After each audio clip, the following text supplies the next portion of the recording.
Hello everyone. ఈరోజు క్లాస్లో భాగంగా మనం డిస్కస్ చేస్తున్నటువంటి another industrial policy 1956 industrial policy. So 1956 industrial పాలసీకి సంబంధించిన బ్రీఫ్ డిస్కషన్తో పాటు అసలు ఇండస్ట్రియల్ పాలసీస్ అనేవి ఎందుకు తీసుకోవాల్సి వచ్చింది, బ్రిటిష్ వారు ఇండియాని సుమారు 1757 ప్లాసీ బ్యాటిల్ నుంచి 1947 వరకు జరిగినటువంటి పరిణామ క్రమంలో సుమారు ఒక 200 ఇయర్స్ వారి యొక్క అడ్మినిస్ట్రేషన్ ఇండియాలో కొనసాగడం జరిగింది. సో దానివల్ల బ్రిటిష్ వారు ఇండియాలో కొన్ని రకాలైనటువంటి కమర్షియల్ క్రాప్స్ను, కొన్ని రకాలైనటువంటి వారికి యూజ్ అయ్యేటటువంటి క్రాప్స్ని ఎంకరేజ్ చేస్తూ కొనసాగించారు. సో దానివల్ల అగ్రికల్చర్ అనేది ఇండియాలో చాలా వరకు నష్టం చూడడం జరిగింది. యాజ్ వెల్ యాజ్ కొన్ని ఇండస్ట్రియల్ సెక్టార్స్ని వాళ్ళు, కొన్ని ఇండస్ట్రీస్ని మాత్రమే వారు ప్రోత్సహించడం కూడా జరిగింది. ఆఫ్టర్ ఇండిపెండెన్స్ 1947 తర్వాత ఇండియాకి ఇండిపెండెన్స్ వచ్చిన తర్వాత అప్పుడు ఉన్నటువంటి పొలిటీషియన్స్ అందరూ కూడా భారతదేశం సర్వతోముఖాభివృద్ధిని సాధించాలి అంటే ఇండస్ట్రీస్ అనేవి ఎక్కువగా ఎస్టాబ్లిష్ అవ్వాలి. సో దేశంలో ఇండస్ట్రీస్ అనేవి ఎలా ఉండాలి, ఏ విధమైన గైడ్లైన్స్లో ఉండాలి, అవి ప్రైవేట్లో ఎన్ని ఉండాలి, ప్రభుత్వంలో ఎన్ని ఉండాలి, పబ్లిక్ కమ్ ప్రైవేట్ అనేటటువంటి ఇండస్ట్రీస్ ఎన్ని ఉండాలి అనేటటువంటి ఒక ప్రభుత్వం ఇచ్చేటటువంటి ఒక విధానపరమైనటువంటి నిర్ణయాన్ని మనం పారిశ్రామిక విధాన తీర్మానము లేదా ఇండస్ట్రియల్ పాలసీ అని చెప్పి పిలుస్తాము. సో మనం ప్రీవియస్ క్లాస్లో డిస్కస్ చేసినటువంటి ఇండస్ట్రియల్ పాలసీ వచ్చి 1948 ఇండస్ట్రియల్ పాలసీని మనం ఇదివరకు క్లాస్లో చెప్పుకున్నాం. సో 1948 ఇండస్ట్రియల్ పాలసీ అనేది ఇండియన్ ఎకానమీని ఎస్పెషల్లీ మిక్స్డ్ ఎకానమీగా డిక్లేర్ చేయడం జరిగింది. అలాగే మొదటి స్వాతంత్రం తర్వాత తీసుకున్నటువంటి మొదటి ఫస్ట్ ఇండస్ట్రియల్ పాలసీగా మనం 1948ని చెప్తాము. 1948 ఇండస్ట్రియల్ పాలసీ తర్వాత మనం చెప్పుకోదగినటువంటి ఇండస్ట్రియల్ పాలసీ అనేది 1956 ఇండస్ట్రియల్ పాలసీ. దీనిపైన ఎన్నో కాంపిటేటివ్ ఎగ్జామ్స్లో కొన్ని బిట్స్ కూడా రావడం జరిగింది. సో కాబట్టి 1956 ఇండస్ట్రియల్ పాలసీకి ఉన్నటువంటి ఆబ్జెక్టివ్స్ ఏంటి, అలాగే ఇప్పటి వరకు తీసుకున్నటువంటి గవర్నమెంట్ ఆఫ్ ఇండియా తీసుకున్నటువంటి ఇండస్ట్రియల్ పాలసీస్ ఎన్ని, వాటిలో ఈ క్లాసులో మనం 1956 ఇండస్ట్రియల్ పాలసీకి సంబంధించి స్పెసిఫిక్గా డీటెయిల్డ్గా తెలుసుకోవడానికి ప్రయత్నం చేద్దాం. సో ఫ్రెండ్స్, ఇక్కడ industrial policies in India. So first industrial policy అనేది 1948 ఇండస్ట్రియల్ పాలసీ అంటాము. ఇది ఆఫ్టర్ ఇండిపెండెన్స్ వచ్చిన వెంటనే కూడా మనకి ఈ ఇండస్ట్రియల్ పాలసీని ప్రకటించడం జరిగింది. ఆ తర్వాత 1956 ఇండస్ట్రియల్ పాలసీ అనేది అతిపెద్ద పారిశ్రామిక తీర్మానంగా మనం చెప్తాము. ఆ తర్వాత 1973 industrial policy, 1977 industrial policy, 1980 industrial policy, 1991 industrial policy. So ఓవరాల్గా మొత్తం 6 ఇండస్ట్రియల్ పాలసీస్ అనేవి ఆఫ్టర్ ఇండిపెండెన్స్ మనకి గవర్నమెంట్ ఆఫ్ ఇండియా అనేది ఏ రాజకీయ పార్టీ అధికారంలో ఉన్నప్పటికీ కూడా దేశంలో పరిశ్రమలకు సంబంధించి ఒక డీటెయిల్డ్ ఆబ్జెక్టివిటీతో కూడినటువంటి ఒక తీర్మానాన్ని, ఇండస్ట్రీస్ అనేవి ఎన్ని ఉండాలి, ఇండస్ట్రీస్ అనేవి ఏ ఇండస్ట్రీస్ ప్రభుత్వం వైపు ఉండాలి, ఏ ఇండస్ట్రీస్ ప్రభుత్వము మరియు ప్రైవేట్ వ్యక్తుల భాగస్వామ్యంతో ఉండాలి, ఏ ఇండస్ట్రీస్ అనేవి ప్రైవేట్లో ఉన్నవి అనేటటువంటి ఒక స్పష్టమైనటువంటి డీటెయిల్డ్ డాక్యుమెంట్ రూపంలో ఇచ్చినటువంటి దాన్ని మనం 1956 ఇండస్ట్రియల్ పాలసీగా చెప్తాము. అన్ని ఇండస్ట్రియల్ పాలసీలో ఆల్మోస్ట్ డీటెయిల్డ్గా ఇవ్వడం జరిగింది. సో పారిశ్రామిక ప్రగతి పైన, పరిశ్రమల స్థాపన పైన, పరిశ్రమకు సంబంధించి విధానపరమైన నిర్ణయాలపైన ప్రభుత్వానికి ఉండేటటువంటి ఒక ఆలోచననే ఇండస్ట్రియల్ పాలసీ అని మనం చెప్పుకుంటాం. సో మనకి ప్రధానంగా గుర్తుపెట్టుకోవాల్సినటువంటి ఇండస్ట్రియల్ పాలసీస్ వచ్చి 1948 పైన కొన్ని కాంపిటేటివ్ ఎగ్జామ్స్లో బిట్స్ అడగడం జరిగింది. 1956 ఇండస్ట్రియల్ పాలసీ పైన కొన్ని బిట్స్ రావడం జరిగింది. ఇక మేజర్ది వచ్చేసి చాలా ఇంపార్టెంట్ అయినటువంటి ఇండస్ట్రియల్ పాలసీ 1991. సో కాబట్టి 1991 అనేది మనం అనదర్ క్లాస్లో చెప్పుకుందాము. దాని యొక్క డీటెయిల్డ్ టాపిక్లోకి మరొక క్లాస్లో వెళ్దాము. బట్ 1956కి సంబంధించినటువంటి ఇండస్ట్రియల్ పాలసీ అనేది ఏమిటి అనేది మనం ఈ క్లాస్లో డిస్కస్ చేద్దాం. సో ఫ్రెండ్స్, ఇక్కడ ఆబ్జెక్టివ్స్ ఆఫ్ ఇండస్ట్రియల్ పాలసీ, అసలు ఎందుకు ఇండస్ట్రియల్ పాలసీస్ అనేవి ప్రభుత్వాలు తీసుకుంటాయి, వాట్ ఆర్ ద ఆబ్జెక్టివ్స్ అని మనం ఒకసారి పరిశీలిస్తే, ప్రభుత్వాలకు ఉండే లక్ష్యాలు ఎలా ఉంటాయి? To maintain a sustained growth rate and productivity, ఇండస్ట్రీస్కి సంబంధించినటువంటి ఒక సస్టైన్డ్ గ్రోత్ అనేది ఉండాలి, అలాగే ప్రొడక్టివిటీ అనేది ఉండాలి. సో దేశంలో కంట్రీ వైడ్ ఓవరాల్గా ఇండస్ట్రీస్ అనేవి ఎస్టాబ్లిష్ చేయాలి, అవి సస్టైన్డ్ గ్రోత్ రేట్ను, ప్రొడక్టివిటీని కలిగి ఉండాలి అనేటటువంటిది ప్రైమ్ ఆబ్జెక్టివ్గా ఉండడం జరిగింది. ఆ తర్వాత to create more employment opportunities, industries అనేవి ఎక్కువగా ఎస్టాబ్లిష్ చేయడం వల్ల మనకి ఎంప్లాయ్మెంట్ ఆపర్చునిటీస్, ముఖ్యంగా ఉద్యోగ అవకాశాలు అనేవి ఎక్కువగా పెరుగుతాయి.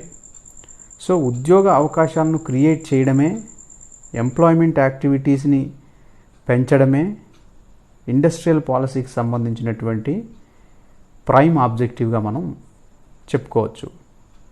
అలాగే to optimum utilization of human resource, దేశంలో ఉన్నటువంటి హ్యూమన్ రిసోర్సెస్, మానవ వనరులు ఏవైతే ఉన్నాయో వాటిని చాలా సమతౌల్య స్థితి వరకు, అంటే ఎంతైతే అవకాశం ఉంటుందో అంతవరకు యూజ్ చేసుకోవడాన్ని ఒక optimum utilization of human resources అనేవి, అంటే ప్రధానంగా ప్రభుత్వం పారిశ్రామిక తీర్మానాన్ని ప్రకటించడం వెనుక ఉన్నటువంటి ఆబ్జెక్టివ్స్ ఏంటి అంటే, పరిశ్రమలు అనేవి సస్టైన్డ్ గ్రోత్ రేట్ ఉండాలి, యాజ్ వెల్ యాజ్ ప్రొడక్టివిటీ ఉండాలి, అలాగే మోర్ ఎంప్లాయ్మెంట్ ఆపర్చునిటీస్ని క్రియేట్ చేయడం అనేది ఈ ఇండస్ట్రియల్ పాలసీ యొక్క ప్రైమ్ ఆబ్జెక్టివ్. ఆ తర్వాత optimum utilization of human resources అనేది ఈ ఇండస్ట్రియల్ పాలసీకి సంబంధించినటువంటి అనదర్ ప్రైమ్ ఆబ్జెక్టివ్. ఇకపోతే బ్యాలెన్స్డ్ రీజనల్ గ్రోత్, దేశంలో అన్ని చోట్ల బ్యాలెన్స్డ్, అంటే కొన్ని పట్టణాల్లో మాత్రమే ఎక్కువ ఇండస్ట్రీస్ని ఎస్టాబ్లిష్ చేసి వాటిని మాత్రమే ఎకనామిక్ పవర్ అంతా ఒకే చోట కాన్సన్ట్రేషన్ ఉండేటట్టుగా కాకుండా అన్ని ప్రాంతాలలోనూ, దేశంలో ఉన్నటువంటి అన్ని పట్టణాల్లోనూ ఈక్వల్ ప్రియారిటీని ఇస్తూ బ్యాలెన్స్డ్ గ్రోత్ రేట్ అనేది సాధించాలి. అలాగే prevention of concentration of economic power, ఏదైతే ఆర్థిక శక్తి కేంద్రీకృతమై ఉండడం, పరిశ్రమలన్నీ ఒకే చోట ఉన్నట్లయితే ఒక పర్టికులర్ ప్రాంతం అనేది ఒక ఎకనామిక్ పవర్గా కాన్సన్ట్రేటెడ్ అయిపోయి దానివల్ల రీజనల్ డిస్పారిటీస్ అనేవి రావడము, ప్రాంతీయ అసమానతలు వచ్చి ఇబ్బందులు అనేవి గురి చేయడం లాంటివి పరిస్థితులు ఏర్పడతాయి. కనుక ఈ ఎకనామిక్ పవర్ అంతా ఒకే చోట కాన్సన్ట్రేషన్ అయి ఉండాలి అనేటటువంటి దానికి ఇండస్ట్రియల్ పాలసీ అనేది వ్యతిరేకిస్తుంది. అంటే అలాంటి సిచ్యువేషన్స్ అనేవి రాకుండా చూడాలి అనేది ఈ పాలసీ యొక్క విధానపరమైనటువంటి నిర్ణయం. అలాగే బ్యాలెన్స్డ్ ఇండస్ట్రియల్ స్ట్రక్చర్, ఒకే చోట ఇండస్ట్రీస్ అనేవి ఎస్టాబ్లిష్ అవ్వకుండా చాలా చోట్ల, దేశంలో అన్ని చోట్ల ఇండస్ట్రీస్ అనేవి పెట్టుకుంటూ ఒక కంట్రీ, మన ఇండియాని బ్యాలెన్స్డ్ ఇండస్ట్రియల్ స్ట్రక్చర్ కలిగినటువంటి ఒక కంట్రీగా తీర్చిదిద్దడం అనేది ఈ ఇండస్ట్రియల్ పాలసీస్కి సంబంధించినటువంటి ప్రధానమైన ఆబ్జెక్టివ్స్గా మనం చెప్పుకోవచ్చు. అలాగే industrial policy in India after 1948 industrial policy some significant change took place in the economic and political sphere that called for changes in industrial policy as well. After 1948 మనకి ఫస్ట్ ఇండస్ట్రియల్ పాలసీ 1948లో చేసుకున్నారు. So దాని తర్వాత కొంత పొలిటికల్గా కానీ ఎకనామికల్గా కానీ కొంత atmosphere అనేది ఉండింది, కొంత చేంజ్ అయింది. సో దాంట్లో భాగంగానే మరొక ఇండస్ట్రియల్ పాలసీ అనేది రావడానికి అవకాశాన్ని కలిగించింది. So the country launched a program of planned economic development with the first 5-year plan. ఇక్కడ మనం చెప్పుకున్నాము ప్రీవియస్ క్లాసుల్లో కూడా, ప్లాన్స్ అనేవి ప్రధానంగా మనకి బ్రిటిషర్స్తో కొలోనియల్ బ్రిటిషర్స్ యొక్క పీరియడ్ కొనసాగుతున్నప్పుడు, అంటే బ్రిటిష్ వారు ఇక మనకి స్వతంత్రం ఇస్తారు అనుకున్నటువంటి సందర్భంలో 1947కి మనకి ఇండిపెండెన్స్ వచ్చే నాటికే అప్పుడున్నటువంటి పొలిటికల్ లీడర్స్ అందరూ కూడా ఆల్మోస్ట్ రష్యాలో ఉన్నటువంటి కమ్యూనిస్టు ప్రభుత్వం అనుసరిస్తున్నటువంటి 5 years ప్లాన్స్ అనేవి, వాటిని మన ఇండియాలో అక్కడ లెనిన్ స్టాలిన్ నేతృత్వంలో నడుస్తున్నటువంటి ప్లాన్స్ను ఇండియా అనేది ఆ భావన, ఆ కాన్సెప్ట్ని తీసుకొచ్చి ఇండియాలో కూడా పెట్టడం అనేది జరిగింది. అంటే అప్పుడు ఉన్నటువంటి ఫ్రీడమ్ ఫైటర్స్ అందరూ కూడా లేదా పొలిటికల్ లీడర్స్ అందరూ కూడా చాలా వరకు సోషలిస్ట్ భావాలను కలిగినటువంటి వ్యక్తులుగా, ఆ భావాలు ఇన్ఫ్లుయెన్స్ అయినటువంటి వ్యక్తులుగా మనం మెజారిటీ లీడర్స్ని చెప్పవచ్చు. సో రష్యా 1929 to 30 మధ్యలో వచ్చినటువంటి ఎకనామిక్స్లో వచ్చినటువంటి ది గ్రేట్ డిప్రెషన్ ఏదైతే ఉందో, ఆ గ్రేట్ డిప్రెషన్ అనేది రష్యా అనేది ఎదుర్కోకపోవడం మూలంగా, రష్యా అనేది ఆ ఎకనామిక్ డిప్రెషన్లో ఆ ఉచ్చులో పడకపోవడం మూలంగా కారణం ఏంటి అంటే, రష్యా అప్పటికే 5 years ప్లాన్స్ అనేవి అనుసరిస్తున్న నేపథ్యంలో ఇది సక్సెస్ఫుల్ ఫార్ములా అనడానికి ఆ ఇన్సిడెంట్ అనేది కూడా దోహదపడింది. సో ఇండియాలో 5 years ప్లాన్స్ అనేవి 1950 మార్చ్ 15th నాడు ప్లానింగ్ కమిషన్ అనేది ఎస్టాబ్లిష్ అయిపోయింది. 1951 ఏప్రిల్ 1st నుంచి ఫస్ట్ 5 years ప్లాన్ కూడా స్టార్ట్ అవ్వడం జరిగింది. 1951 to 1956 వరకు ఫస్ట్ 5 years ప్లాన్ అనేది కొనసాగడం జరిగింది. ఆ ఫస్ట్ 5 years ప్లాన్లో అగ్రికల్చర్ సెక్టర్కి లేదా ప్రైమరీ సెక్టర్కి ఎక్కువగా ఇంపార్టెన్స్ అనేది ఇవ్వడం జరిగింది. తర్వాత 1956 నుండి 61 మధ్యలో జరిగినటువంటి రెండో పంచవర్ష ప్రణాళికలో కూడా మహల్నోబిస్ గారి యొక్క మోడల్ను అనుసరించి, నెహ్రూ మహల్నోబిస్ మోడల్ అని అంటారు, ఆ రెండో పంచవర్ష ప్రణాళికలో ఇండస్ట్రీస్కి ఎక్కువగా ప్రాముఖ్యతనివ్వడం, ఈ ఇండస్ట్రీస్ని ఎస్టాబ్లిష్ చేసేటటువంటి క్రమంలో భారీ పరిశ్రమలను స్థాపించాలి అనేటటువంటి ఉద్దేశంతో 3 ప్రధానమైనటువంటి స్టీల్ ఫ్యాక్టరీస్ను కూడా స్థాపించడం అనేది జరిగింది. అది ఒరిస్సాలోను రూర్కేలా ఇండస్ట్రీ కానివ్వండి, స్టీల్ ఇండస్ట్రీ కానివ్వండి, పశ్చిమ బెంగాల్లో ఉన్నటువంటి దుర్గాపూర్ ఇండస్ట్రీ కానివ్వండి, ఛత్తీస్గఢ్లో ఉన్నటువంటి బిలాయ్ అనేటటువంటి స్టీల్ ఇండస్ట్రీ కానీ, ఇలాంటి హెవీ ఇండస్ట్రీస్కి ఎక్కువగా ప్రాముఖ్యతనిచ్చారు. సో ఇదంతా మనం ఇక్కడ డిస్కస్ చేసుకోవడానికి ప్రధాన కారణం ఏంటంటే, ఈ 1956 ఇండస్ట్రియల్ పాలసీ అనేది రెండో పంచవర్ష ప్రణాళిక ప్రారంభంలోనే ఉండింది కాబట్టి, సో ఈ ఇండస్ట్రియల్ పాలసీకి అలాగే ఈ 5 years ప్లాన్లో కూడా ఇండస్ట్రీస్కి ఎక్కువగా ప్రాముఖ్యతనివ్వడం జరిగింది కాబట్టి, సో మనం ఇక్కడ ఈ కాన్సెప్ట్ అంతటిని కూడా డిస్కస్ చేసుకోవడం అనేది జరిగింది. సో అలాగే the second 5 year plan gave high priority to industrial development. So మొదటి పంచవర్ష ప్రణాళిక అగ్రికల్చర్ సెక్టార్కి ఎక్కువగా ఇంపార్టెన్స్ ఇస్తే, సెకండ్ 5 years ప్లాన్లో నెహ్రూ మహల్నోబిస్ నమూనాను అనుసరించి ఇండస్ట్రీస్కి ఎక్కువగా ప్రియారిటీ ఇవ్వడం అనేది జరిగింది. ఆ తర్వాత 1956 ఇండస్ట్రియల్ పాలసీలో ఏం జరిగింది అంటే, in 1954 the parliament adopted the socialistic pattern of society, goal of economic policy, the state that the public sector to increase.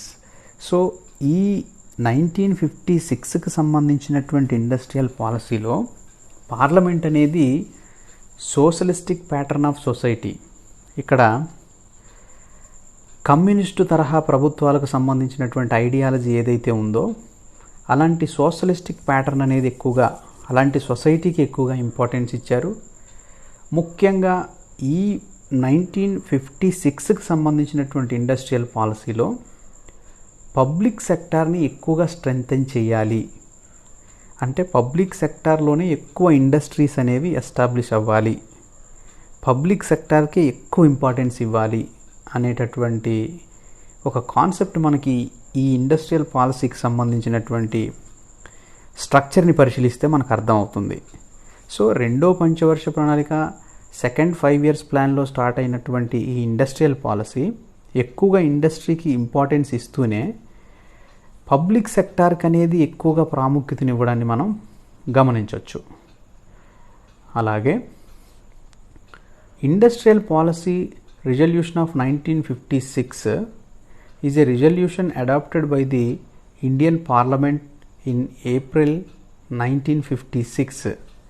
So it was the first comprehensive statement on industrial development of India. పరిశ్రమలకు సంబంధించినటువంటి ఇది ఒక comprehensive statement, చాలా విశాల దృక్పథంతో కూడినటువంటి స్టేట్మెంట్గా దీన్ని మనం అభివర్ణించవచ్చు.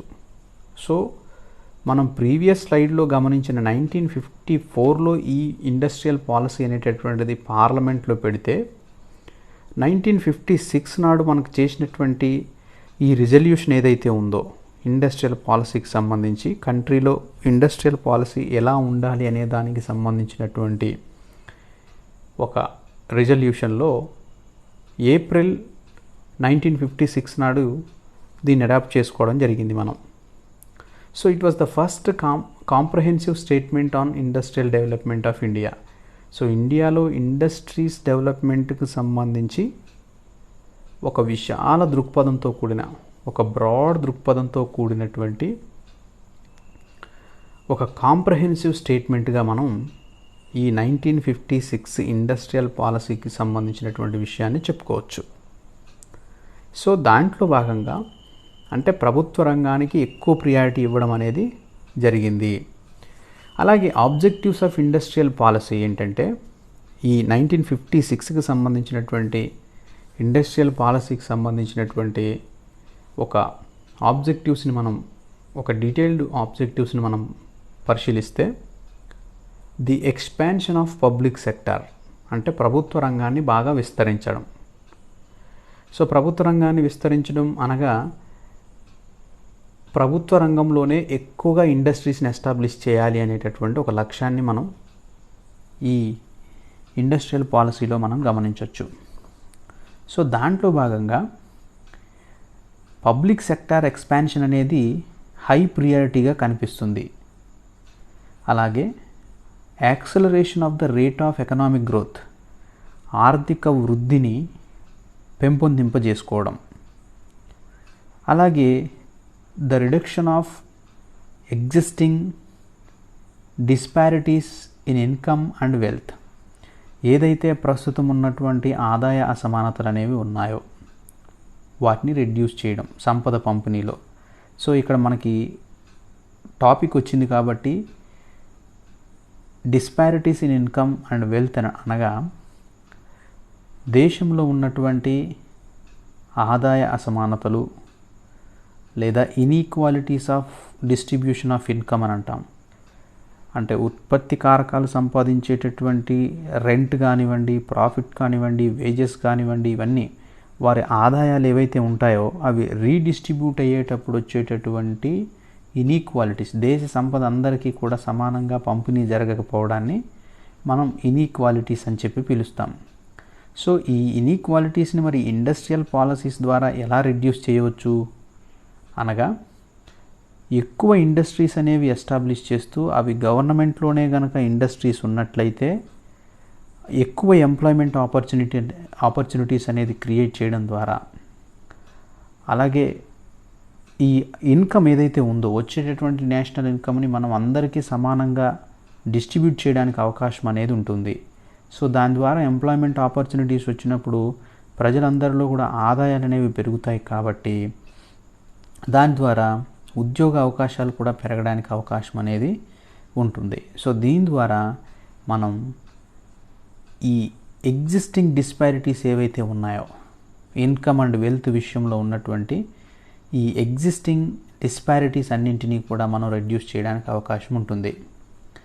Acceleration of the rate of economic growth అంటే ఏదైతే పారిశ్రామిక రంగంలో ఉన్నటువంటి ప్రొడక్షన్ ఏదైతే ఉందో, సో ఆ ప్రొడక్షన్ ఎకనామిక్ గ్రోత్ అనేది మనం చెప్పాలి అంటే ఇండస్ట్రీస్కి సంబంధించినటువంటి వస్తువుల యొక్క ప్రొడక్షన్లో వచ్చేటటువంటి పెరుగుదలను గురించి డిస్కస్ చేసేదాన్ని మనం ఎకనామిక్ గ్రోత్ అని చెప్పి పిలుస్తాం. So acceleration of the rate of economic growth, ముఖ్యంగా ఎకనామిక్ గ్రోత్ అనే దాన్ని పెంపొందింప చేయడానికి, దాన్ని స్పీడప్ చేయడానికి ఎక్కువగా ప్రియారిటీ ఇవ్వాలి అనేది ఉండింది. అలాగే the expansion of public sector అంటే ప్రభుత్వ రంగ సంస్థలకు సంబంధించినటువంటి ఎక్స్పాన్షన్ అనేది ఎక్కువగా జరగాలి. అంటే ప్రభుత్వ రంగంలోనే పరిశ్రమలు అనేవి ఎక్కువగా స్థాపితం జరగాలి అనేటటువంటిది మనం ఈ 1956కు సంబంధించినటువంటి ఇండస్ట్రియల్ పాలసీలో గమనించవచ్చు. అలాగే 1956 ఇండస్ట్రియల్ పాలసీ ఏం చెప్తుంది అంటే ఇక్కడ prevent concentration of economic power in private hands. 1956 industrial policy అనేది ఎక్కువగా పబ్లిక్ సెక్టార్కి ప్రియారిటీ ఇచ్చిందని మనం చెప్పాలి. ప్రైవేట్ హ్యాండ్స్లో ఉన్నటువంటి ఇప్పుడు మనం చూస్తున్నటువంటి చాలామందిలో ఎకనామిక్ పవర్ అంతా కూడా ఒకే చోట కాన్సన్ట్రేషన్ అయ్యేటటువంటి పరిస్థితులు అనేవి ప్రస్తుతం గమనిస్తున్నాం. సో కానీ 1956 ఇండస్ట్రియల్ పాలసీలో మాత్రం ప్రైవేట్ హ్యాండ్స్లో ఎట్టి పరిస్థితుల్లోనూ కూడా ఎకనామిక్ పవర్ అనేది కాన్సన్ట్రేషన్ అవ్వకూడదు అనేటటువంటి ఉద్దేశంతో ఈ ఎకనామిక్ పవర్ అంతా కూడా ప్రైవేట్లో కాకుండా ప్రభుత్వంలో ఉండాలి. కానీ ప్రైవేట్ వ్యక్తులకు ఎక్కువగా ఆపర్చునిటీస్, అవకాశాలు కనుక క్రియేట్ చేసినట్లయితే దేశంలో వచ్చేటటువంటి సమస్యలను కూడా ఆలోచించి ఎకనామిక్ పవర్ అంతా కూడా ఈ ఇండస్ట్రీస్ని ఎస్టాబ్లిష్ చేసే వ్యక్తుల దగ్గర ఉన్నటువంటి ఎకనామిక్ పవర్ ఏదైతే ఉంటుందో ఆర్థిక సంపద అంతా కూడా ఒకే చోట కాన్సన్ట్రేషన్ అవ్వడం అనే దాన్ని ఈ ఇండస్ట్రియల్ పాలసీ వ్యతిరేకించింది. అది దట్టు ప్రైవేట్ వ్యక్తుల హ్యాండ్స్లో ఈ ఎకనామిక్ పవర్ అనేది ఒక చోట కాన్సన్ట్రేట్ అయి ఉండడాన్ని ఈ ఇండస్ట్రియల్ పాలసీ సపోర్ట్ చేయలేదు. అంటే ప్రైవేట్ రంగానికి పెద్దగా ప్రోత్సహించలేదు, అంతా ప్రభుత్వ రంగంలోనే ఉండాలి అనేటటువంటి ఒక సోషలిస్టిక్ థాట్ అనేటటువంటిది మనం దీంట్లో గమనించవచ్చు. అలాగే a new industrial policy was announced in April 1956. So ఆ రకమైనటువంటి ఉద్దేశంతో ఏదైతే ఇండస్ట్రియల్ పాలసీ అనేటటువంటిది ఉండిందో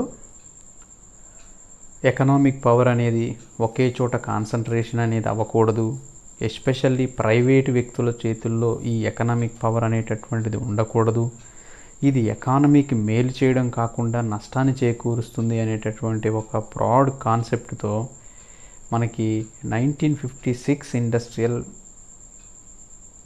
పాలసీలో high priority on government sector or public సెక్టార్కి ఎక్కువ ఇంపార్టెన్స్ ఇచ్చారు. ప్రైవేట్ సెక్టార్కి ప్రియారిటీ అనేది చాలా తక్కువగా ఇవ్వడం జరిగింది. సో అందువల్ల దీన్ని మనం ఒక కాంప్రహెన్సివ్ స్టేట్మెంట్గా చెప్పొచ్చు. కంప్లీట్ కాంప్రహెన్సివ్ స్టేట్మెంట్గా ఈ 1956 యొక్క ఇండస్ట్రియల్ పాలసీని మనం చెప్పుకోవచ్చు. సో కాబట్టి ఇక్కడ మనం గుర్తుంచుకోవాల్సింది ఏంటి అంటే 1956 ఇండస్ట్రియల్ పాలసీ అనేది ఏప్రిల్ 1956 అనౌన్స్ చేయడం అనేది జరిగింది.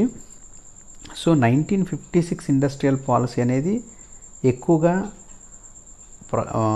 పబ్లిక్ సెక్టార్కి ప్రియారిటీ ఇవ్వడం జరిగింది. ప్రైవేట్ సెక్టార్లో ఉన్నటువంటి ఎకనామిక్ పవర్ ఒకే చోట కాన్సన్ట్రేట్ అవ్వడం, ఎస్పెషల్లీ ప్రైవేట్ హ్యాండ్స్లో అనేది ఎకనామిక్ పవర్ కాన్సన్ట్రేషన్ అవ్వడాన్ని ఈ ఇండస్ట్రియల్ పాలసీ అనేది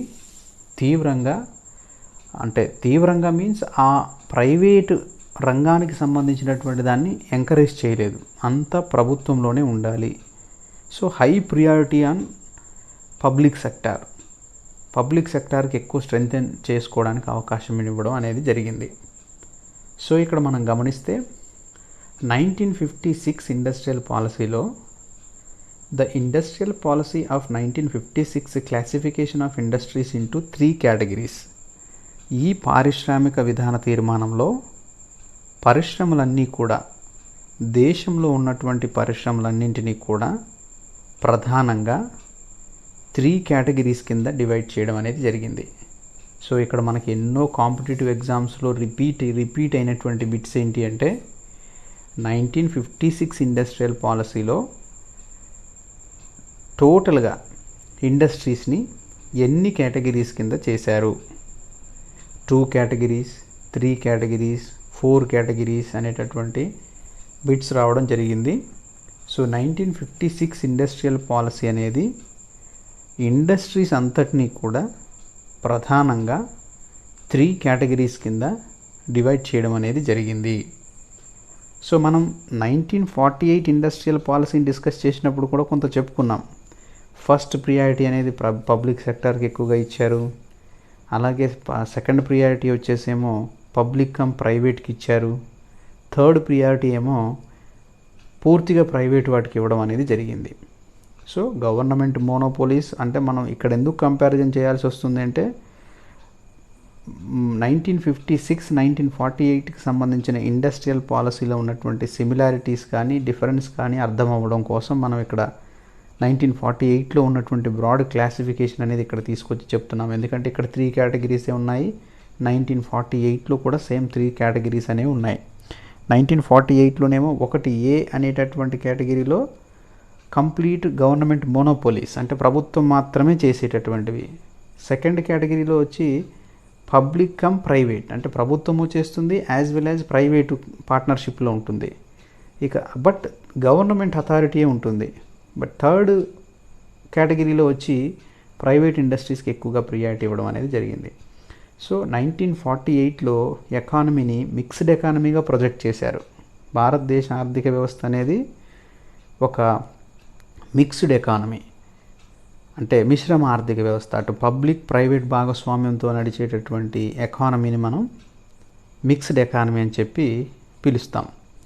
సో మెయిన్ ఇక్కడ గుర్తుపెట్టుకోవాల్సింది ఏంటంటే 1956 ఇండస్ట్రియల్ పాలసీలో ఇండియాలో ఉన్నటువంటి టోటల్ ఇండస్ట్రీస్ అన్నింటినీ కూడా బ్రాడ్గా 3 కేటగిరీస్ కింద ఈ క్లాసిఫికేషన్ అనేది చేశారు, అంటే డివైడ్ చేయడం అనేది జరిగింది.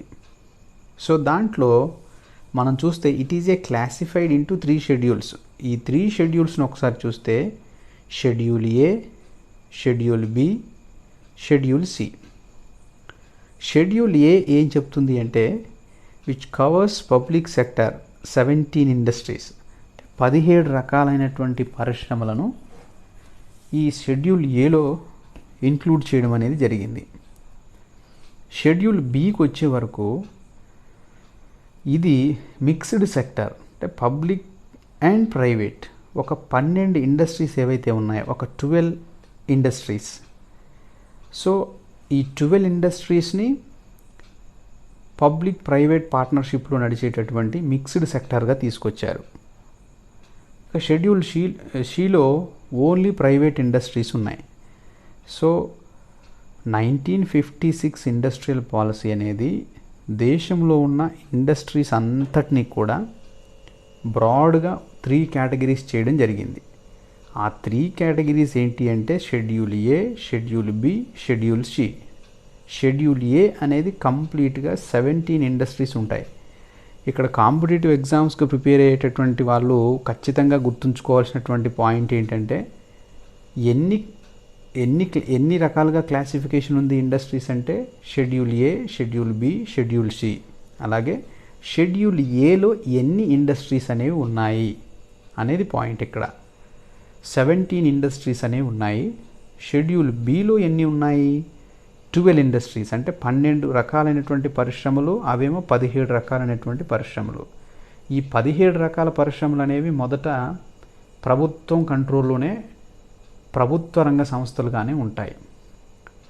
ఇక షెడ్యూల్ బిలో అంటే దేశంలో ఉండేటటువంటి పరిశ్రమలన్నింటిలో మొదటి ప్రియారిటీ 17 రకాల పరిశ్రమలు ప్రభుత్వ ఆధీనంలో ఉంటాయి. మిగిలిన 12 ఏవైతే ఉన్నాయో అవి పబ్లిక్ కమ్ ప్రైవేట్కి ఎక్కువగా ప్రాముఖ్యతనిచ్చారు.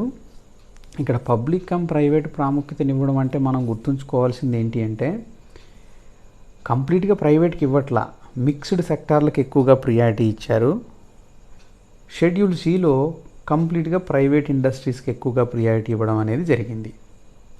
So schedule A, schedule B, schedule C, అలాగే 17 ఇండస్ట్రీస్, 12 ఇండస్ట్రీస్, రిమైనింగ్ అన్ని ఇండస్ట్రీస్ అన్నీ ప్రైవేట్ వాళ్ళ దగ్గర ఉంటాయి. సో ఇది మనం గుర్తుపెట్టుకోవాల్సినటువంటి ఒక డీటెయిల్డ్ విషయం.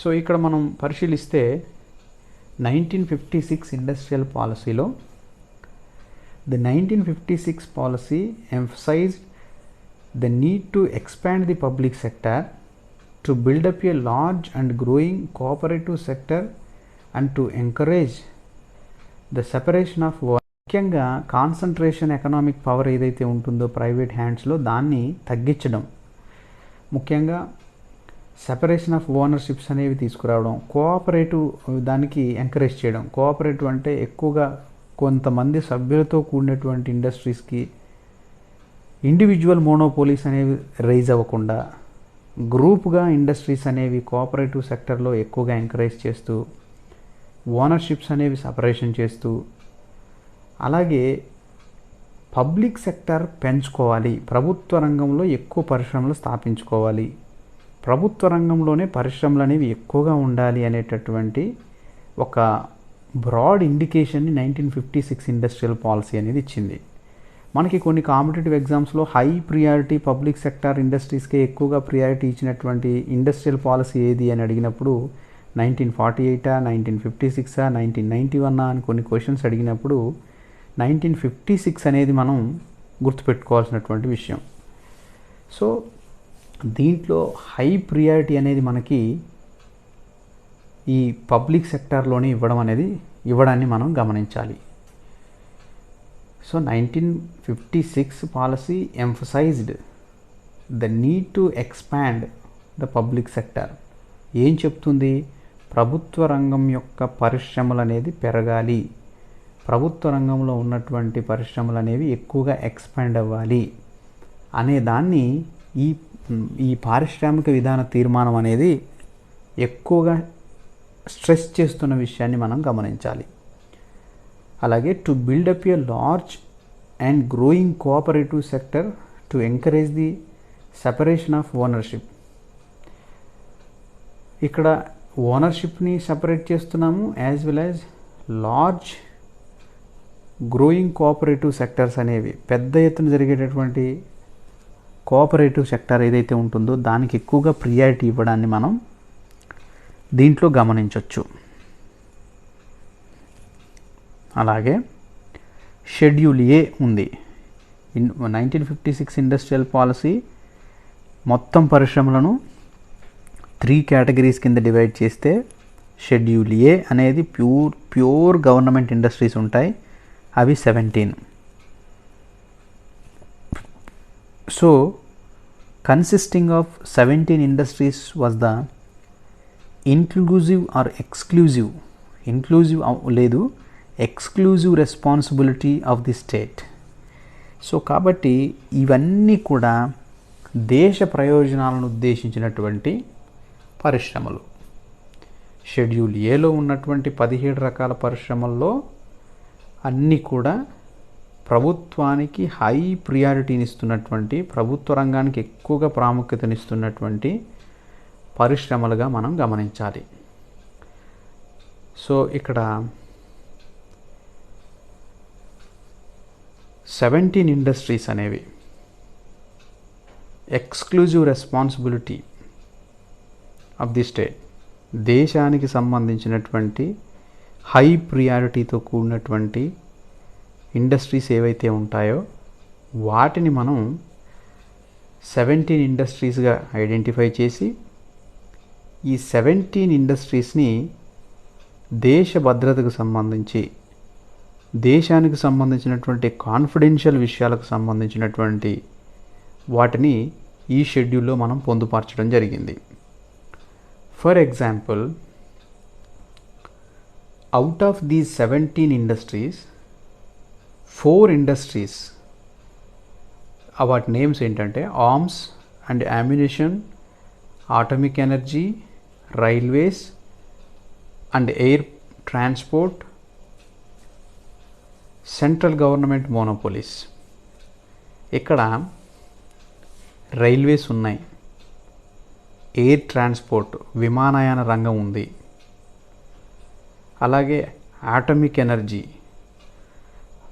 అలాగే మందుగుండు సామాగ్రి తయారు చేసేటటువంటి పేలుడు పదార్థాలు తయారు చేసేటటువంటివి కానీ, ఆర్మ్స్ కానీ, అంటే దేశ యుద్ధ రంగానికి సంబంధించినటువంటివి కానివ్వండి, అణుపరీక్షలకు సంబంధించినటువంటి విషయాలు కానివ్వండి, రైల్వేస్ కానివ్వండి, ఎయిర్ ట్రాన్స్పోర్ట్ ఏదైతే ఉందో విమానయాన రంగం కానివ్వండి, ఇవన్నీ కూడా అంటే 17లో 4 అనేవి సెంట్రల్ గవర్నమెంట్కి సంబంధించినటువంటి మోనోపోలీస్.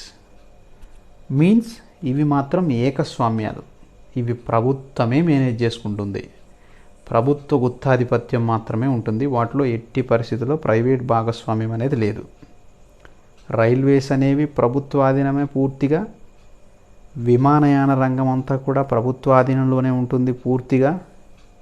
అలాగే ఆర్మ్స్ ఏవైతే మనం మిలిటరీలో వాడేటటువంటి యుద్ధానికి సంబంధించినటువంటి పరికరాలు ఏవైతే ఉంటాయో, దేశ రక్షణకు సంబంధించి తయారు చేయబడినటువంటి వస్తువులు ఏవైతే ఉంటాయో, సో అవన్నీ కూడా ఆటమిక్ ఎనర్జీ, ఈ ఆటమిక్ ఎనర్జీకి సంబంధించినటువంటి విషయాలు ఏవైతే ఉంటాయో అవన్నీ కూడా పూర్తిగా ప్రభుత్వానికి సంబంధించినటువంటి ఏకస్వామ్యమైనటువంటి సంస్థలుగా మనం చెప్పుకోవచ్చు.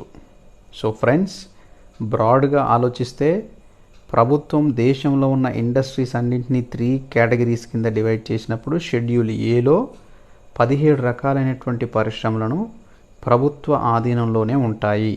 అంటే అవి ప్యూర్గా ప్రైవేట్ పబ్లిక్ సెక్టార్కి సంబంధించినటువంటి ఇన్స్టిట్యూషన్స్గా చెప్తాము. అవి ఏవే రంగాలు ఉంటాయి ఆ 17 పరిశ్రమలు అంటే, ఆ 17 పరిశ్రమలో ఎస్పెషల్లీ మనం ఇక్కడ 4 కేటగిరీస్ చేశాము. దేశ రక్షణకు సంబంధించి, పేలుడు పదార్థాలకు సంబంధించి, మందుగుండి సామాగ్రికి సంబంధించినటువంటి ఇవన్నీ కూడా ప్రభుత్వం మోనోపోలీగా ఉంటుంది, అంటే ప్రభుత్వమే ఉత్పత్తి చేసుకుంటుంది, ప్రభుత్వ ఆధీనంలోనే ఆ పరిశ్రమలు రన్ అవుతాయి. There is no private opportunities కానీ, ప్రైవేట్ ఇండస్ట్రీస్కి సంబంధించి ప్రైవేట్ వ్యక్తులకు సంబంధించినటువంటి అవకాశాలు కానీ దీంట్లో ఉండవు. అలాగే ప్రస్తుతం మనం చూస్తున్నాము మోనోపోలీ, గవర్నమెంట్ మోనోపోలీ ఇన్స్టిట్యూషన్ అయినటువంటి స్టిల్ టు డేట్ ఇప్పటి వరకు కూడా గవర్నమెంట్కి సంబంధించినటువంటి ప్యూర్ మోనోపోలీ సంస్థ ఏదైనా ఉంది అంటే అది రైల్వేస్. ప్రైవేట్ ట్రాన్స్పోర్ట్లో ట్రైన్స్ అనేవి లేవు, సో ప్యూర్ ప్రభుత్వమే కొనసాగిస్తుంది కాబట్టి దాన్ని రైల్వేస్లో చూస్తున్నాం. సో అలాగే ఎయిర్ ట్రాన్స్పోర్ట్ ఉండింది. ఎయిర్ ట్రాన్స్పోర్ట్ అనేది 1956లో హై ప్రియారిటీ అనేది గవర్నమెంట్ ఇన్స్టిట్యూషన్స్కి మాత్రమే ఉండేది, గవర్నమెంట్ మాత్రమే విమానయాన రంగాన్ని నడిపేది. ప్రస్తుత పరిస్థితులు అనేవి మారాయి. మారడానికి కలిగిన కారణం ఉన్నటువంటి ఇండస్ట్రియల్ పాలసీని మనం నెక్స్ట్ క్లాస్లో డిస్కస్ చేద్దాం.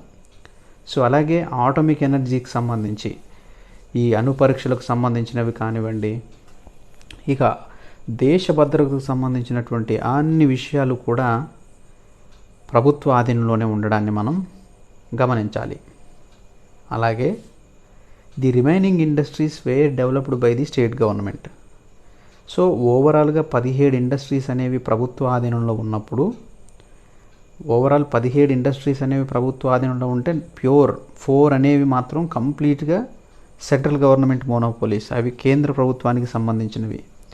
ఇక 17లో 4 పోయిన తర్వాత రిమైనింగ్ ఇండస్ట్రీస్ ఏవైతే ఉంటాయో అవి స్టేట్ ప్రియారిటీ అనేది ఇవ్వడం జరిగింది. సో ఇక్కడ మనం గమనించాల్సింది ఏంటి అంటే, ఇండియా అనేది ఒక సమాఖ్య వ్యవస్థ అంటాం. అంటే స్టేటు సెంటర్ ఇద్దరు కూడా అడ్మినిస్ట్రేషన్ విషయంలో మ్యూచువల్ రెస్పాన్సిబిలిటీతో కొనసాగిస్తారు. అందుకే భారతదేశాన్ని రాష్ట్రాల కలయిక కలిగిన దేశంగా చెప్తాం. సో కేంద్రం ఉంటుంది, రాష్ట్రం ఉంటుంది. కేంద్రానికి రాష్ట్రానికి మధ్య పవర్స్ కానివ్వండి, కేంద్రానికి రాష్ట్రానికి మధ్య ఎకనామికల్ రిసోర్సెస్ కానివ్వండి, సెంట్రల్కి స్టేట్కి మధ్య అడ్మినిస్ట్రేటివ్ సెటప్ కానివ్వండి, అంతా కూడా ఒక స్పష్టమైనటువంటి డివిజన్ అనేది ఉంటుంది. సో కాబట్టి ఈ ఇండస్ట్రియల్ పాలసీ 1956కి సంబంధించినటువంటి ఇండస్ట్రియల్ ఫ్రేమ్వర్క్ సంబంధించినటువంటి ఈ పాలసీ స్టేట్మెంట్ ఏం చెప్తుంది అంటే, ఓవరాల్గా ఇండియాలో ఉన్నటువంటి ఈ